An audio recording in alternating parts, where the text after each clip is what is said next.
أشهد أن لا إله إلا الله وحده لا شريك له وأشهد أن محمدا عبده ورسوله أما بعد فأعوذ بالله من الشيطان الرجيم بسم الله الرحمن الرحيم قال الله تعالى في القرآن الحكيم بسم الله الرحمن الرحيم إذا الشمس كورت وإذا النجوم انكدرت وإذا الجبال سيرت وإذا الإشار طلت وإذا الوحوش حشرت وإذا البحار سجرت وإذا النفوس زوجت وإذا الموءودة سئلت بأي ذنب قتلت وإذا الصحف نشرت وإذا السماء كشطت وإذا الجحيم سعرت وإذا الجنة أزلفت علمت نفس ما أحضرت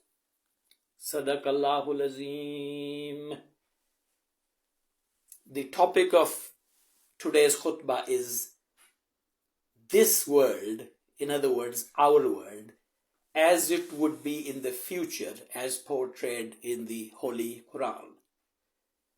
And the verses I've decided are the first 14 verses from the beginning of chapter 81 of the Holy Quran, Surah Takwir.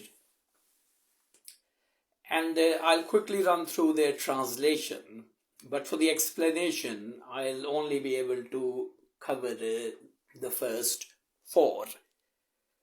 And the translation is as follows: when the sun is folded up, and when the stars are dust-colored, and when the mountains are made to pass away, and when the camels are abandoned, and when the wild animals are gathered together, and when the cities are made to swell, and when people are united, and when the one buried alive is asked, for what sin was she killed? And when the books are spread, and when the heaven has its covering removed, and when hell is kindled, and when the garden is brought near, every soul will know what it has prepared. In other words, what deeds it has done for itself to be judged. These verses are generally considered to be speaking of the end of the world as we know it, when the day of judgment will come and people will enter heaven or hell. When the Quran was revealed, and for many centuries afterwards, people could only take all these happenings which are mentioned here as being signs of the day of judgment, because they could not see anything like it happening during normal human experience on earth. But then a time came, starting some 200 years ago, when many of these signs, in fact most of them, seem to be appearing in the world in our normal lives. And according to the scholars of the Ahmadiyya movement, this fulfillment of these signs is evidence that a real day of judgment will come as well. And Hazrat Mirza Ghulam Ahmad Sahib, the founder of the Ahmadiyya movement, writes that just because some of these verses only seem to refer to the day of judgment, verses like when the sun is folded up and when the stars are dust-colored, that this does not mean that all of these signs refer only to the day of judgment, and that what they mention cannot happen before that. And as Maulana Muhammad Ali has explained in his commentaries on the Quran, even those verses which can literally only be applied to the end of the world, they can also be applied metaphorically to things which happen during the normal existence of the world. And Hazrat Mirza Ghulam Ahmad Sahib himself explained how such signs were being fulfilled before our own eyes in this time and age. And this fulfillment, he says, is a proof of his claim that he was the great reformer whose coming had been prophesied. Because the prophecies about the coming of that great reformer are mentioned in connection with these signs. So let us look at the first two verses that I recited above. In translation, when the sun is folded up and when the stars are dust-colored. And what these mean is that there would be darkness during the day and the night.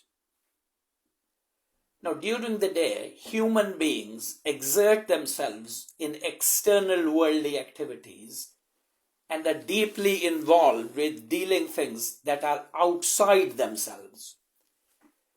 And during the night, human beings turn inwards, introspectively, and turn to their own thoughts and dreams. And these two verses indicate that a time will come when human beings will not be able to find right spiritual guidance, neither by their activities during the day, their activities of studying the world around them, nor by looking into their souls during the night. So it would be an age of materialism.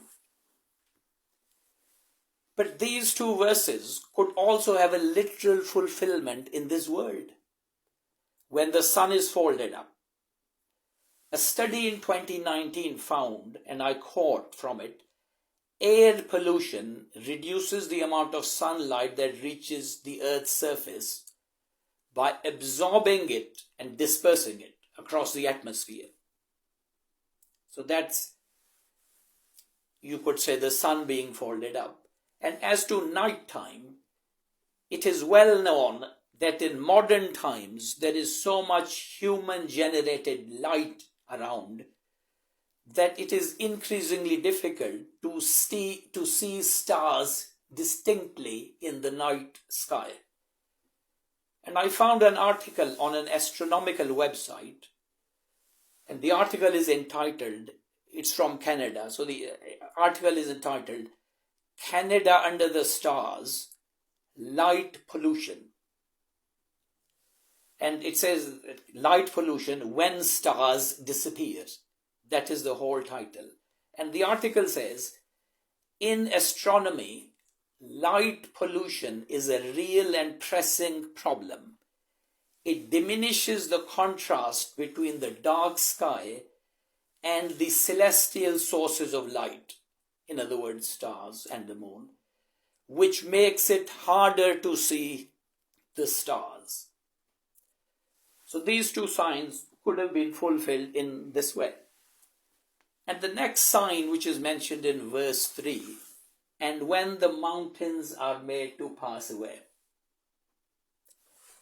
At the time of the revelation of the Quran, and for centuries afterwards, the mention of the passing away of the mountains would only create the image of some great and unimaginable destruction taking place on earth. But this sign has been fulfilled in daily human life because mountains are no longer the barrier to human movement that they always had been. Now, to cross mountain ranges, people used to have to find the natural mountain passes that existed.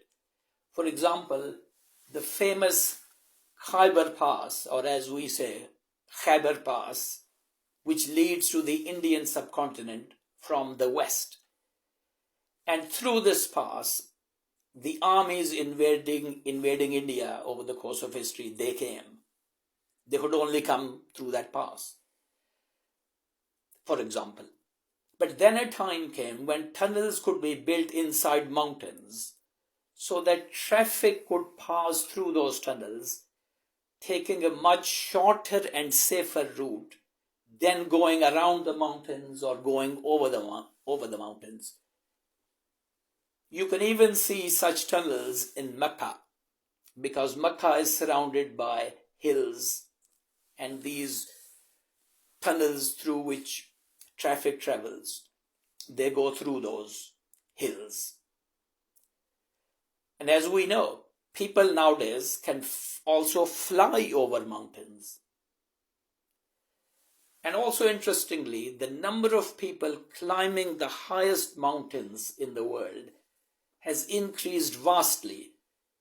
You can see photos of queues of climbers going up to Mount Everest or to K2. And there's a news website from which I quote now. It says, in reality, scenes on Everest aren't that different from a busy supermarket, right down to the queues at the end. So, of course, these mountains have not passed away in the sense of disappearing, but they are no longer a barrier to human movement. The next verse says, Vaisal isharo utelav. And when the camels are abandoned, the animal camel. The word for camel here is ishar, and it refers in particular to a female camel which is 10 months pregnant. Of course, among human beings, women normally don't get to be 10 months pregnant, but camels do. And that female camel is highly valuable because of carrying a camel child. Now, it is generally thought that this sign, that when the camels are abandoned, it applies to the day of judgment, because people will be in a state of such terror and fright. And of course, Arabs are being addressed here in the desert. They will be in a state of such terror and fright that they would abandon precious possessions like these valuable camels.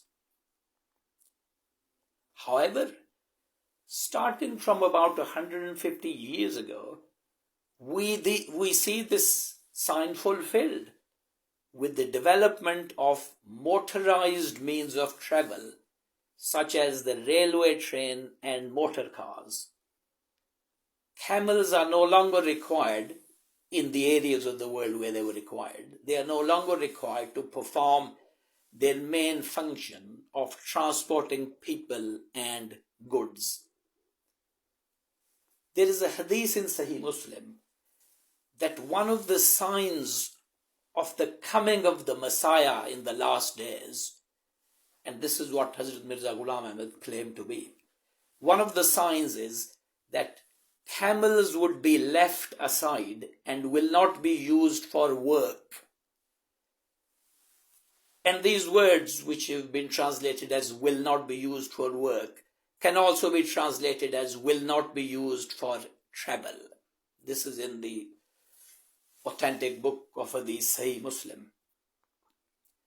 Hazrat Mirza Ghulam Ahmad put forward this prophecy in support of his claim, saying that at the time of his coming, in the 1800s, late 1800s, a new form of transport, the railway train, has replaced the use of camels. And he also wrote that this sign is being seen in Arabia itself, with the start of the construction of a railway line to connect Medina with Makkah. Now, what he was referring to was what was called the Hijaz railway line, which was being built by the Turkish Ottoman Empire.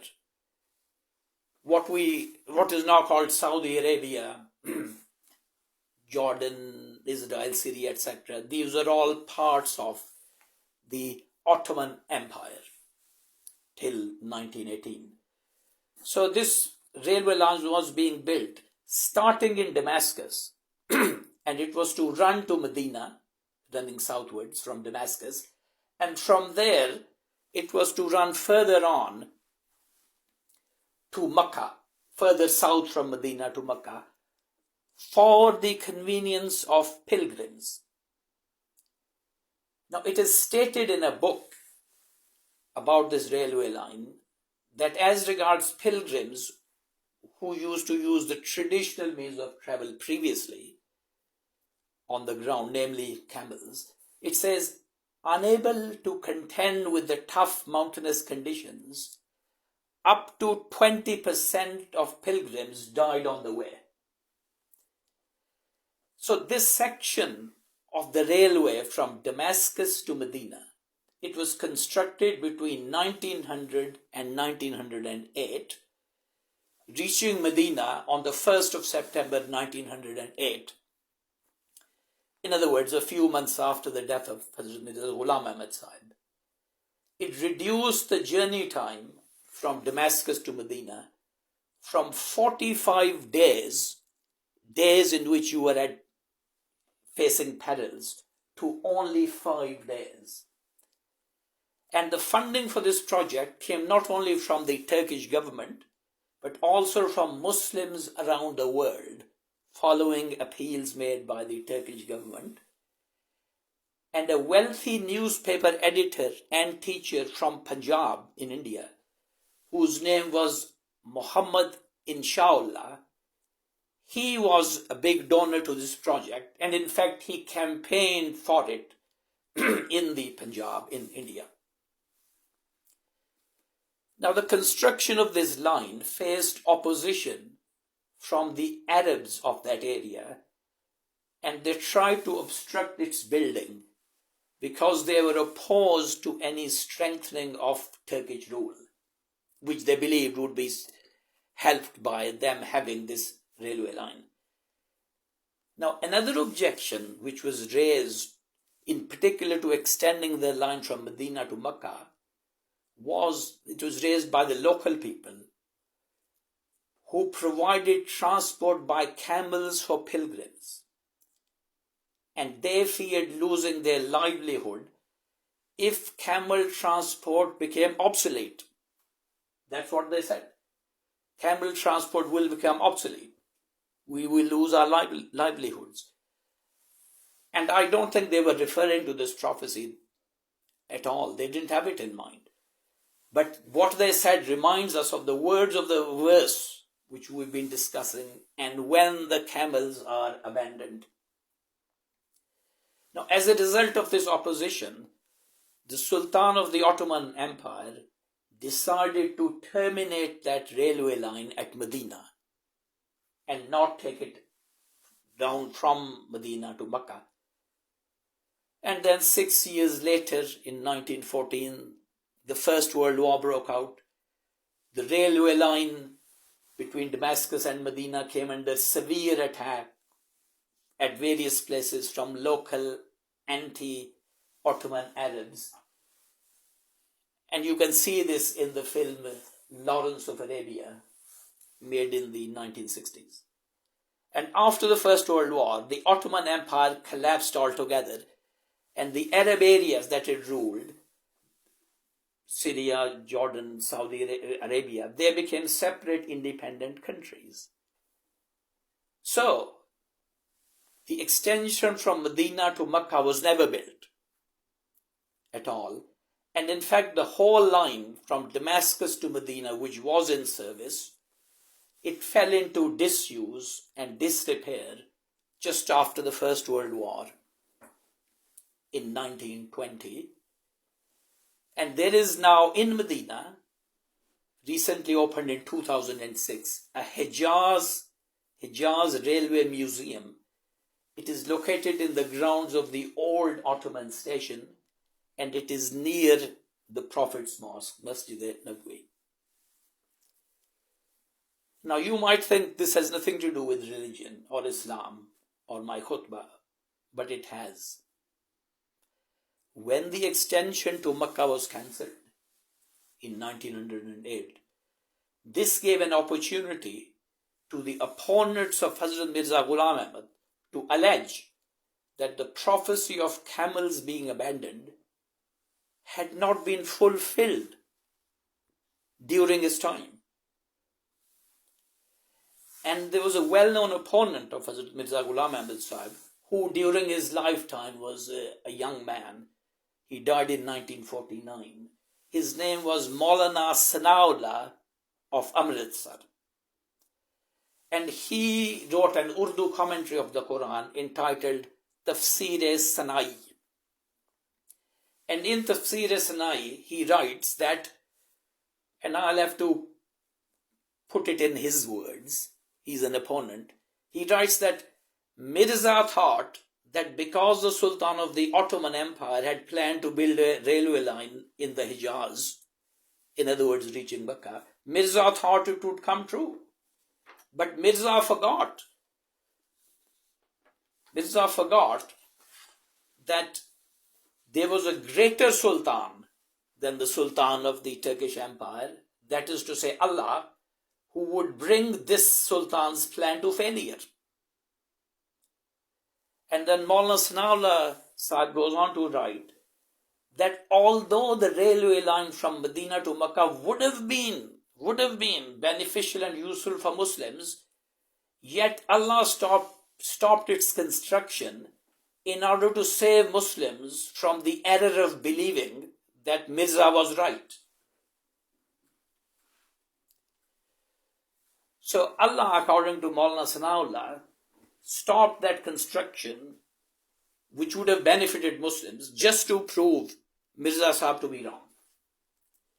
And then Maulana Sanaullah adds this, and I quote him now in translation, Allah stopped it.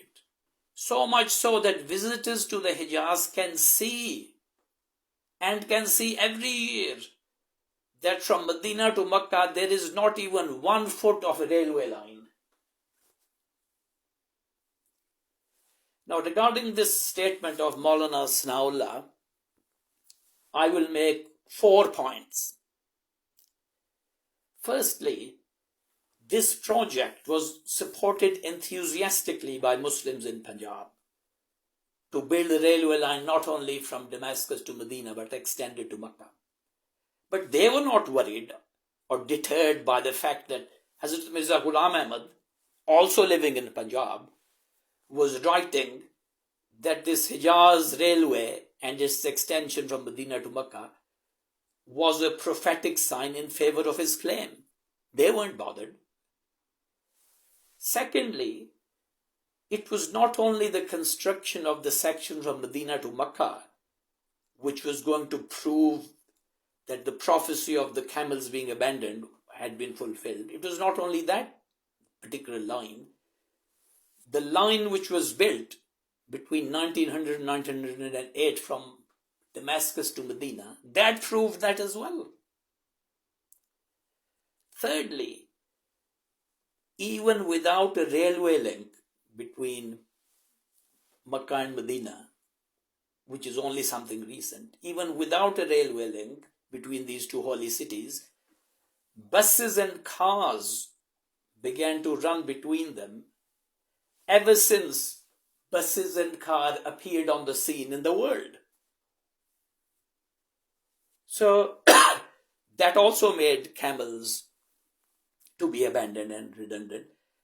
And my fourth and final point in response to that statement by Maulana Sanaullah is that in 2018, a high-speed railway was opened between Makkah and Medina with a journey time of 2 hours. The road travelling time on the motorway is 6 hours. Of course, there is no longer that old line from Damascus to Medina, so this is a separate new line. And we will continue with the other verses which I've recited in later khutbahs.